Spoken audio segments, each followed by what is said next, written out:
Via Justiça de hoje fala sobre o aumento da violência contra animais durante a pandemia e a nova lei que aumenta a pena para quem maltratar cães e gatos. Nossos convidados, o desembargador Rogério Medeiros, da 13ª Câmara Civil do Tribunal de Justiça de Minas Gerais, e a delegada Carolina Bechelani, titular da Delegacia Especializada em Investigação de Crimes contra a Fauna. O Via Justiça é uma parceria da TV Assembleia com a Magis, a Associação dos Magistrados Mineiros. Estamos começando perguntando primeiro para o senhor desembargador como ver a lei sanção, essa nova lei.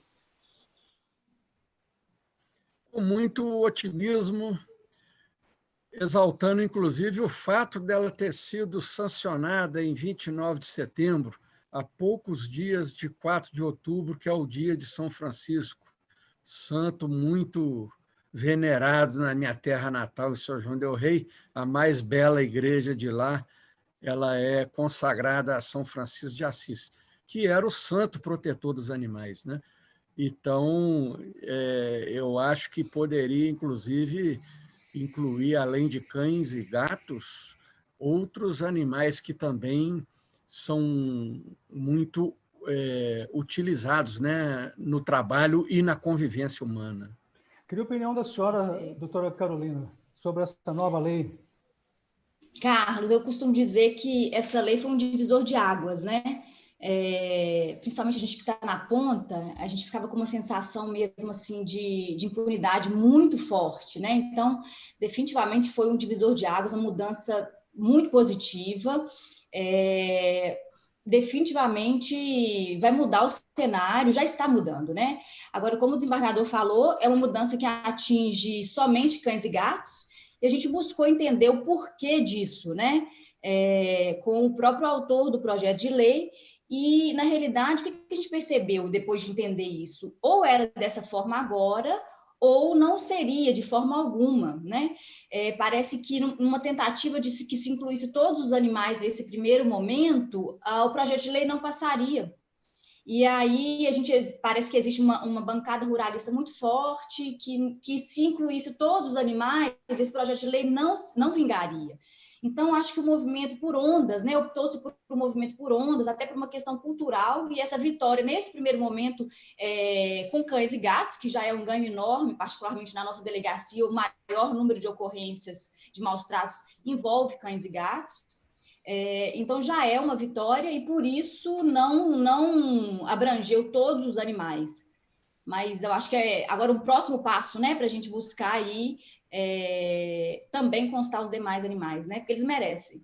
Desembargador, a delegada disse bem, foi uma vitória, o senhor também falou que foi uma vitória, mas a gente vê o seguinte, que por causa disso, só cães e gatos é uma construção difícil no entendimento, né? O direito é uma coisa que tem que esperar passar, chegar a uma unanimidade, uma construção difícil, né, desembargador? Mas tem um provérbio chinês que diz que todas as grandes caminhadas elas começam com um primeiro passo, né? Exato. E esse primeiro passo ele foi dado.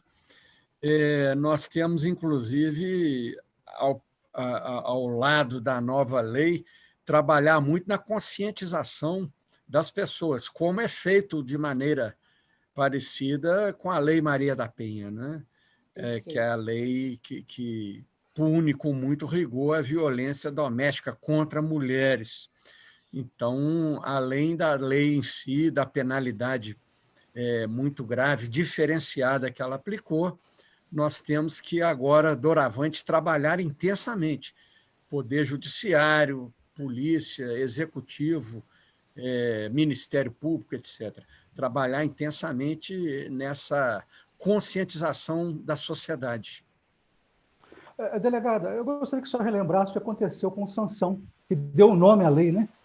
Sim, foi um caso emblemático, né? Que de forma bastante cruel, né? O cão teve as patas traseiras decepadas, né? E naquele momento a legislação ainda previa uma pena de 3 meses a 1 ano de detenção. Então, aquele autor daquela prática de maus tratos cruel, que decepou as patas traseiras daquele animal, ele foi ouvido e assinou um termo de comparecimento ao juizado especial e voltou para casa. E aí, acredito, aquele caso, ele foi realmente emblemático, ele mobilizou toda uma sociedade, todos aqueles que abraçam a causa animal, e acredito que trouxe até mais força para o projeto de lei que já tinha sido aprovado em uma das casas do Congresso, e o nome da lei, né, foi a Lei Sanção, e aí, graças a Deus, a gente conseguiu a aprovação pela segunda casa e logo em seguida a sanção presidencial com a publicação na sequência. Só para lembrar para o telespectador que Sansão é um pitbull, e o caso Sim. aconteceu em Confins, né? Em Confins, foi em Confins, aqui do lado da capital, e um pitbull.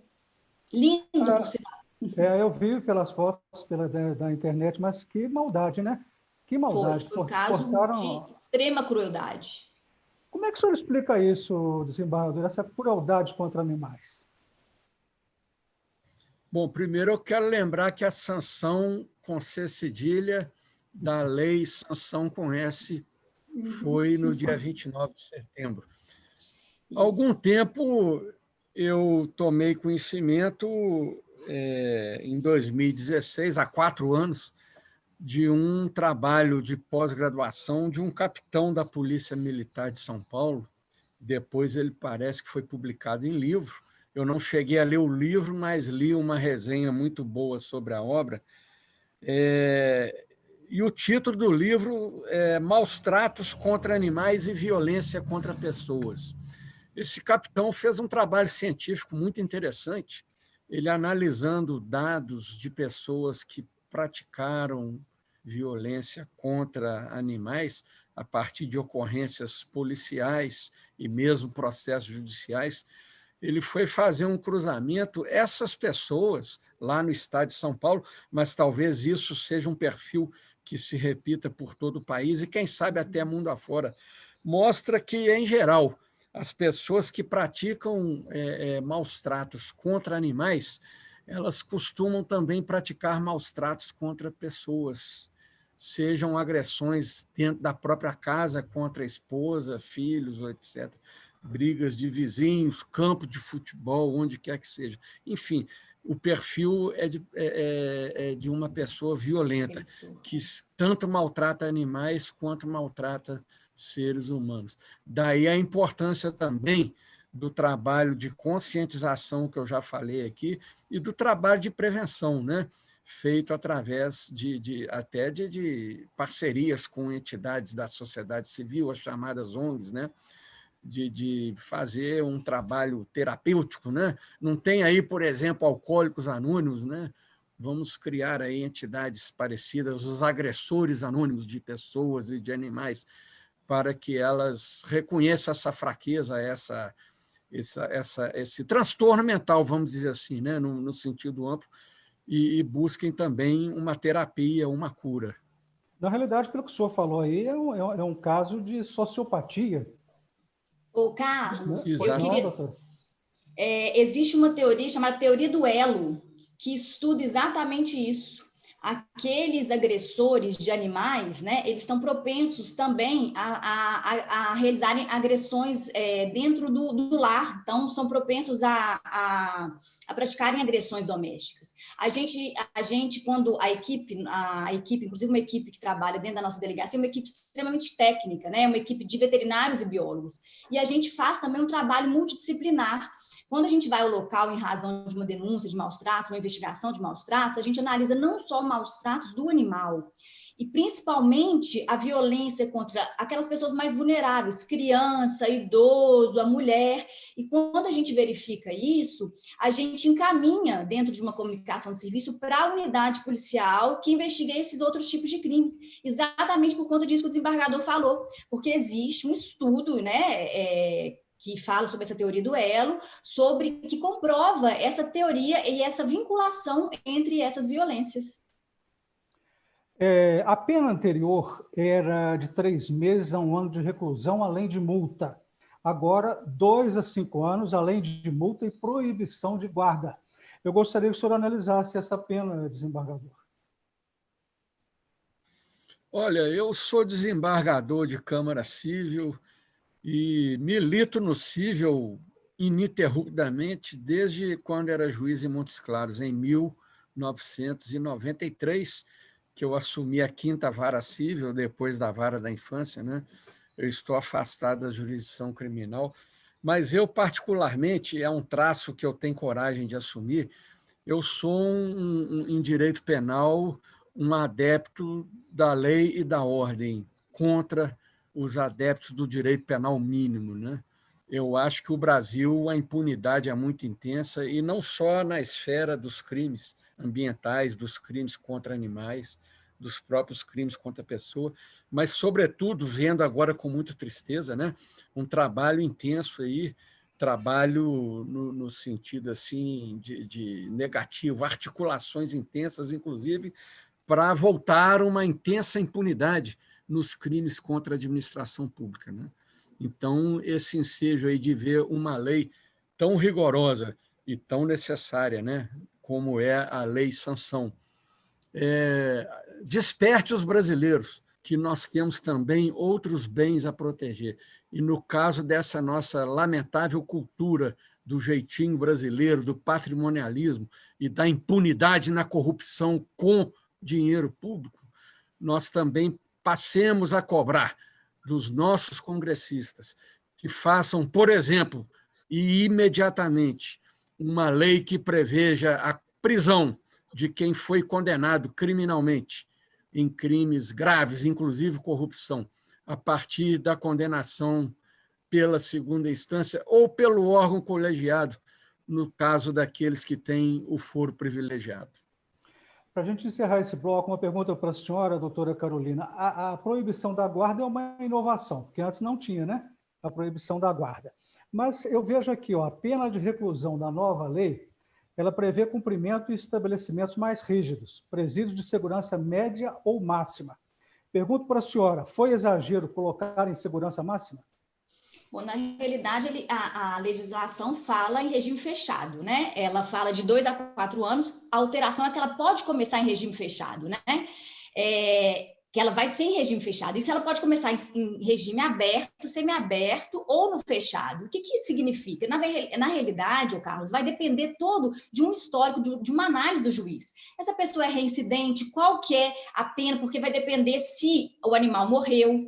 Então, tudo vai depender se teve outro crime, ou seja, qual o final da pena que o juiz, numa decisão, numa sentença final, sentenciou. Então, ao final do processo, vai ser necessária a análise do juiz para decidir qual a pena final e aí sim verificar, considerando, obviamente, toda aquela análise de reincidência, de toda aquela análise, né, se de fato será cabível um regime, num regime aberto, semiaberto ou fechado. Agora, a mudança é essa. Ele pode começar no aberto, no semiaberto ou no fechado, que não era possível na lei anterior. Na realidade, na lei anterior, jamais no fechado. Ok? E se o crime causar a morte do animal, a pena é aumentada de 1/6 de 1/3 a 1/6. Okay. Ela pode ser aumentada de 1/3 a 1/6. Vamos fazer um rápido intervalo, em seguida a gente volta com Via Justiça.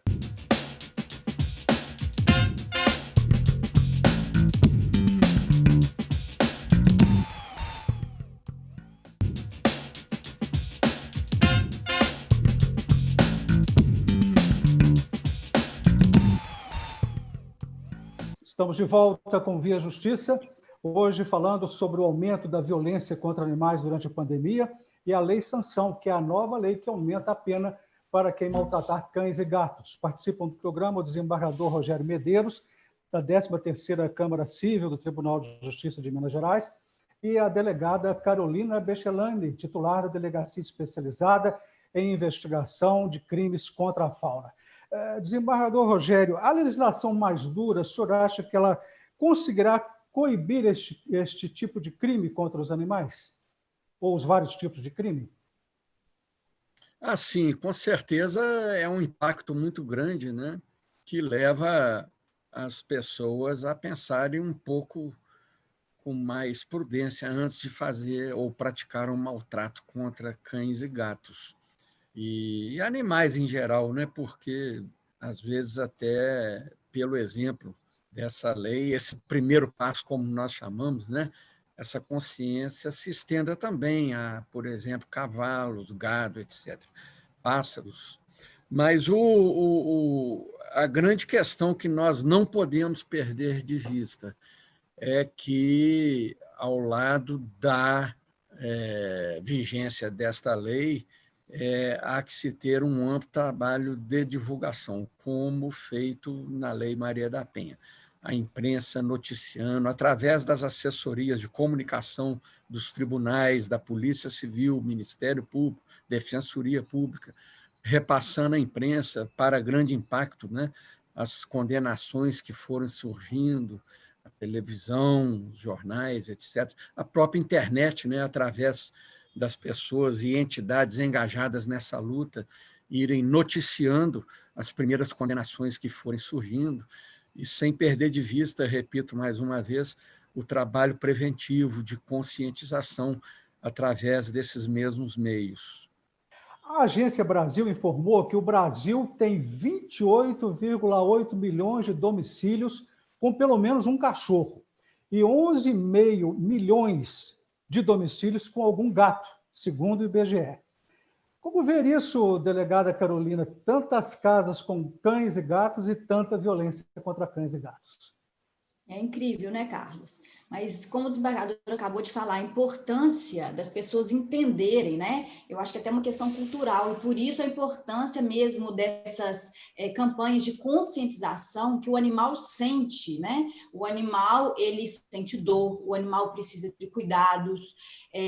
Por isso que a gente tem cada dia mais, e eu acho que as pessoas que abraçam a causa animal têm tentado divulgar, a própria mídia tem tentado nos auxiliar, os órgãos de governo, no sentido mesmo de explicar que a importância de que, a partir do momento em que você adota um animal, de que você compra um animal, você passa a ter a obrigação de cuidar desse animal, porque ele depende de você, você passa a ser garantidor daquele animal. Então, ele depende de comida, ele depende de água, ele depende de cuidados veterinários, ele depende de carinho, né? Então, essa pessoa tem que compreender e ela tem que entender das obrigações dela para com aquele animal. Então, e eu acho que é um movimento, cada dia mais, um movimento crescente, no sentido cultural mesmo, de entender essa responsabilidade.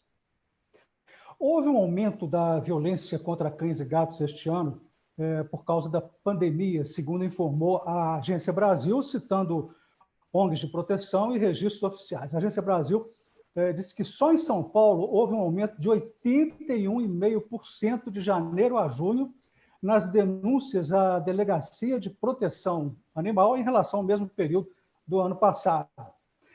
Desembargador, pandemia, violência, o que o senhor diz sobre isso? Violência contra os animais? Embora eu não seja um expert em psiquiatria ou mesmo psicologia, né? As leituras que eu tenho feito em jornais, revistas, pela própria internet, de especialistas, desde março, quando a pandemia começou, o lockdown, né, esse confinamento, isolamento social, ele tem um lado positivo na prevenção da contaminação da gripe Covid, né, tão letal, mas todos alertavam desde o início de que a extensão, né, o prolongamento desse isolamento social, ele traria, sem dúvida, problemas psicológicos, né, transtornos mentais, depressão, angústia, pânico, o que seja. Então, certamente, esses índices de aumento da violência contra animais, inclusive, no âmbito doméstico, ele decorre desses transtornos mentais.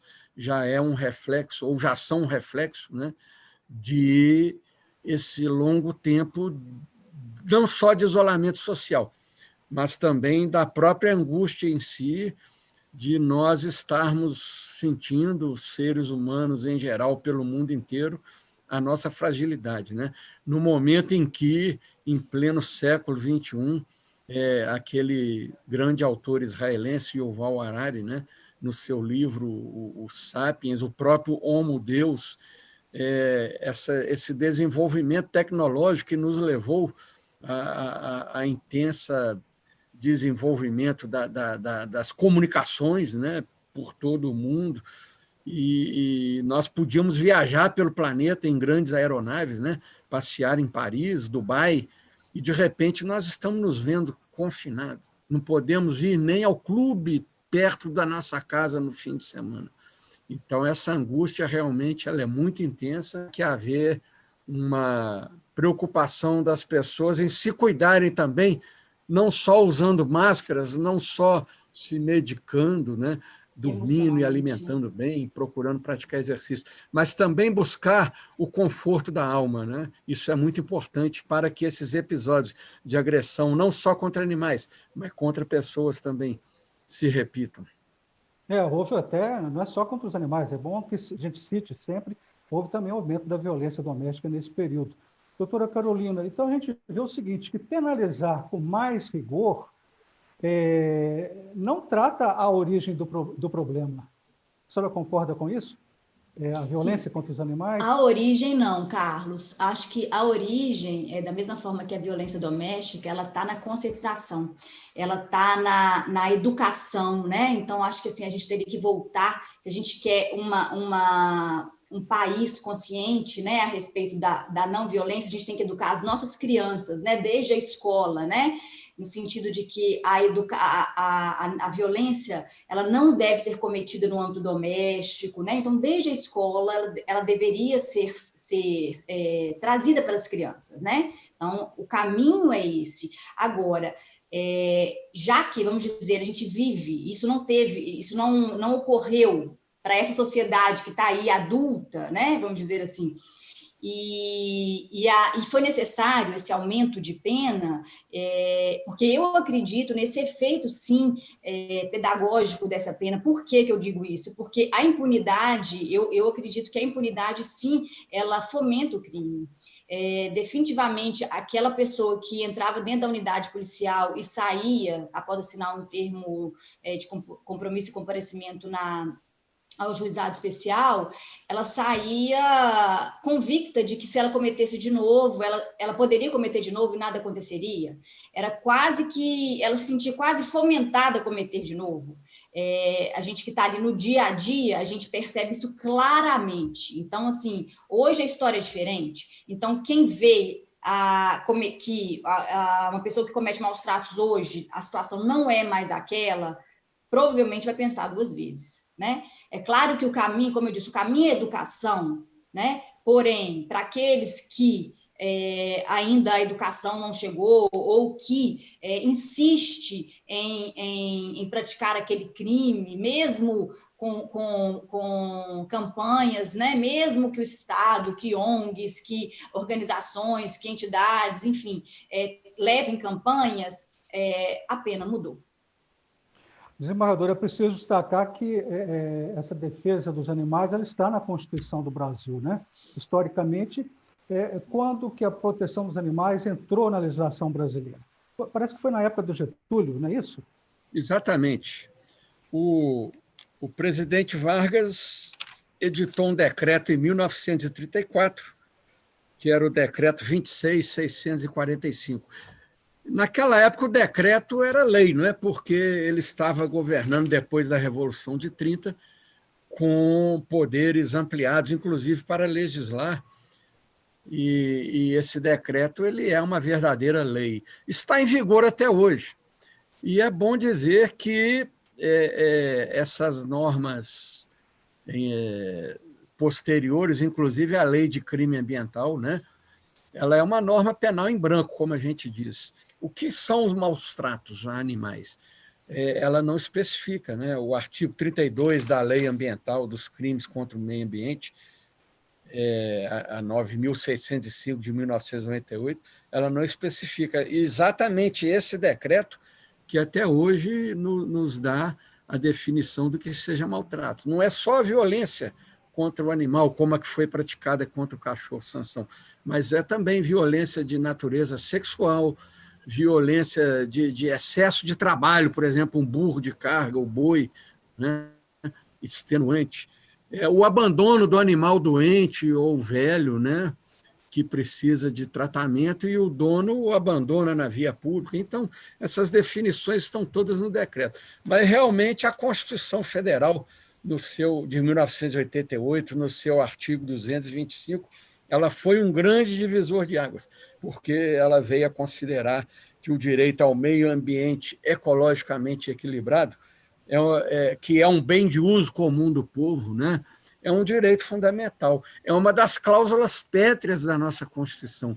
E isso aí serviu muito para a conscientização da sociedade brasileira da importância do meio ambiente. E nós vemos hoje como isso é questionado, inclusive, né, em relação às queimadas que estão acontecendo nas florestas, né? Claro que tem um componente da época da natureza, mas se cobra uma maior eficiência dos governos, especialmente do governo federal, no combate a esse desmatamento, inclusive pelas queimadas. E o parágrafo 1º, o inciso 7º desse artigo 225 da Constituição, ele inclui entre as medidas para assegurar esse meio ambiente ecologicamente equilibrado, né, a efetividade desse direito, exatamente a proteção da fauna e da flora, inclusive vedando práticas que submetem animais à crueldade. Está na Constituição. Estamos chegando ao final do programa, partindo agora para as considerações finais. Doutora Carolina. Então, Carlos, eu vou finalizar só pegando um gancho no que o desembargador falou, importantíssima a fala dele, e aí finalizando exatamente nesse sentido, que é importante as pessoas entenderem que não é só ferir, mutilar, que é considerado maus-tratos, né? Então, porque o crime de maus-tratos é um crime doloso, normalmente de ação comissiva, de ação, porém a omissão também pode ser considerado maus-tratos. Claro que cada caso é um caso, mas registrar aqui que a omissão dolosa, né, no dolo ou no dolo eventual, também pode ser considerado maus-tratos. Senhor, agora, desembargador, as considerações finais. Eu gosto muito de animais, inclusive cães. Esses animais domésticos são um complemento da nossa humanidade. Eu gosto muito de uma frase do filósofo alemão Schopenhauer: quando eu vejo os animais, meu coração se regozija. Quando eu vejo seres humanos se aproximar, eu sinto repulsa, né? É um pouco disso aí. Muito obrigado ao senhor e à senhora pelas participações. O Via Justiça de hoje termina aqui. Nós conversamos com o desembargador Rogério Medeiros, do Tribunal de Justiça de Minas Gerais, e com a delegada Carolina Bechelani. O Via Justiça é uma parceria da TV Assembleia com a Magis, Associação dos Magistrados Mineiros. Obrigado pela audiência e até o nosso próximo encontro.